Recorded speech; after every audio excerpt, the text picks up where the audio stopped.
ಕಾಲೇಜಿನವರೆಲ್ಲ ಕೆಲವರೆಲ್ಲ ಹೇಳಿದ್ರು, ಯಾರ ಬರೆದೆ ಮಾರೆಯ ಆಮೇಲೆ ಕವಿತೆಗೆ ತಿಕ್ಕುಂಡ ಪ್ರೈಸ್ ಆಯ್ನ ಕವಿತೆ ಐಟ್ ಆಕಳಿನ ಪತ್ರಿಕೆಗಳ ಬೈದುಂಡು ಎಲ್ಲ ಸೆಲೆಕ್ಟ್ ಆಗ್ತಿಚ್ಚೆ ಅವು ಎಂಚ ಹಾಗೆ ಹೀಗೆ ಅಂದ್ರೆ ಕೆಲವು ಮಾತುಗಳು ಬಂತು ಗುಸುಗುಸು ಎಲ್ಲ.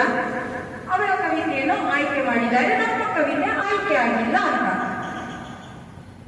ಅಲ್ಲಿ ನನಗೆ ಆದ ಒಂದು ಪ್ಲಸ್ ಪಾಯಿಂಟ್ ಅಂದ್ರೆ, ನಾನು ಏಕೆ ಬರೆಯುತ್ತೇನೆ, ಯಾಕಾಗಿ ನನಗೆ ಆವತ್ತು ಬರೆದಾಗ ಒಂದು ಬಹುಮಾನ ಬಂತು, ಪ್ರೋತ್ಸಾಹವೂ ದೊರೆಯಿತು, ಎಲ್ಲರಿಂದ ನನಗೆ ಒಂದು ಮಾತು ಸಹ, ಹೊಗಳಿಕೆಯ ಮಾತು. ಅಂದ್ರೆ ನಮ್ಗೆ ಅದೇ ನೋಡಿ ಉತ್ತೇಜನ ನೀಡುವಂಥದ್ದು, ಸ್ಫೂರ್ತಿ ಕೊಡುವಂಥದ್ದು. ಆ ಮ್ಯಾಗ್ಝಿನ್ ನಿಂದ ನನಗೊಂದು ಸ್ಫೂರ್ತಿ ಸಿಕ್ಕಿತು, ಬರಿಬೇಕು, ಒಂದು ಕವನ ಆಯ್ಕೆ ಆಯಿತು. ಹಾಗಾದ್ರೆ ನನ್ನ ಕವನ ಇನ್ನು ಮುಂದಕ್ಕೆ ಆಯ್ಕೆ ಆಗಬಹುದು ಎಂಬ ಒಂದು ನಿಟ್ಟಿನಲ್ಲಿ ಬರೀಲಿಕ್ಕೆ ಆರಂಭ ಮಾಡಿದೆ.